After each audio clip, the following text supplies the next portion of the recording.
Hello નમસ્કાર વિજેન્દ્ર દરેકનું હાર્દિક સ્વાગત છે। ગુજરાતીની અંદર તમારા ધોરણ 11માં ચેપ્ટર નંબર 24નું સંપૂર્ણ સ્વાધ્યાય સોલ્યુશન જોઈશું। તે પહેલાં ચેનલમાં નવા મહેમાન છો તો ચેનલને સબસ્ક્રાઇબ કરી લેશો। ચેપ્ટરનું નામ છે રેફરન્સ બુક, જેમના લેખક છે ઇજ્જત કુમાર ત્રિવેદી અને જન્મ થયો છે 5/4/1935 અને અવસાન છે 26/6/2012ની અંદર। તેઓ હાસ્ય લેખક, લઘુકથાકાર અને ઇજ્જત કુમાર રેવાશંકર ત્રિવેદી, જેમનું પૂર્ણ નામ છે। જન્મ જોવા જઈએ તો કે લીલિયા એટલે કે મોટામાં થયેલો છે। તે ઉપરાંત તમે વધુ પણ ત્યાંથી માહિતી મિત્રો મેળવી શકો છો। જોઈએ સ્વાધ્યાય। નીચેના પ્રશ્નોને એક એક વાક્યમાં ઉત્તર લખશો। મિત્રો સંપૂર્ણ સાચું અને સચોટ સોલ્યુશન આપણી ચેનલ પર મળી જશે। તમે તમારી નોટબુકની અંદર પણ લખી શકો છો। પહેલો પ્રશ્ન છે, બાએ દીકરા દીકરીને કેવી રીતે ભણાવ્યા હતા? બાએ પારકા દળના દળીને, કપડાં ધોઈને કે પારકા વાસણ ઉટકીને તેમના દીકરા દીકરીને ભણાવ્યા હતા? પ્રશ્ન 2, બાએ લાપસી શા માટે રાંધી હતી? લેખક મેટ્રિકની પરીક્ષા આપવા જતા હતા ત્યારે બાએ લાપસી રાંધી હતી।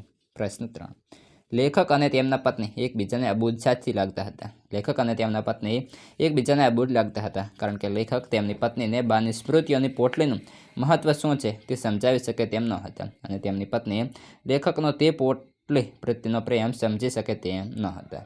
ત્યારબાદ આગળ પ્રશ્ન 2, નીચેના પ્રશ્નના 3-4 વાક્યોમાં ઉત્તર લખો। જેમાં પહેલો પ્રશ્ન છે, લેખક બાની સ્મૃતિ સી રીતે જાળવી રાખી હતી? લેખક બાની તપકીરની ડબલી, દાંડલી, તૂટી ગયેલા ચશ્મા જે સાડલાના છેડાથી મરતી વખતે બાએ આંખના આંસુ લૂછ્યા હતા તે સાડલો અને જે ડબ્બામાં બા એમના માટે ભાગ રાખતો તે ડબ્બો, આ બધી વસ્તુઓ એક પોટલીમાં બાંધીને એક બેગમાં તાળું મારીને બાની સ્મૃતિઓ જાળવી રાખી હતી।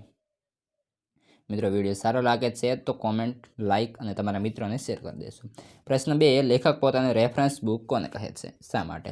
લેખક પોતાની બાની સ્મૃતિઓ જે પોટલીમાં સાચવી રાખી હતી તે પોટલીને તેઓ રેફરન્સ બુક કહે છે। બાના અવસાન પછી માતાના પ્રેમથી વંચિત લેખક સુખ સુવિધાઓ વચ્ચે પણ જ્યારે બેચેન બની જતા ત્યારે છાનામાના રેફરન્સ બુક ખોલીને બેસતા કારણ કે તે પોટલી તેમના જીવનની રેફરન્સ બુક હતી। પ્રશ્ન 3, નીચેના પ્રશ્નોના મુદ્દાસર નોંધ લખો। પહેલો પ્રશ્ન છે, રેફરન્સ બુક લઘુકથામાં પ્રગટતું બાનું રેખાચિત્ર આલેખો। બાએ વિધવા થયા પછી એકલા હાથે તેમના સંતાનોની જવાબદારી સ્વીકારી લીધી હતી અને એમને સારી રીતે નિભાવી હતી। આવા મુશ્કેલ સમયમાં બાએ પારકા કામ કરીને પોતાના સંતાનોને સારી રીતે ઉછેર કર્યો હતો।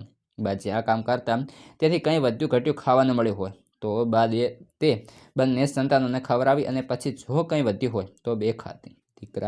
દીકરો રાત્રે ફાનસના અજવાળે વાંચતો ત્યારે બા બાજુમાં બેસી બજર કસતી। બા પોતે અભણ હતી પરંતુ પોતાના દીકરાને સારી રીતે ભણાવવા માંગતી હતી।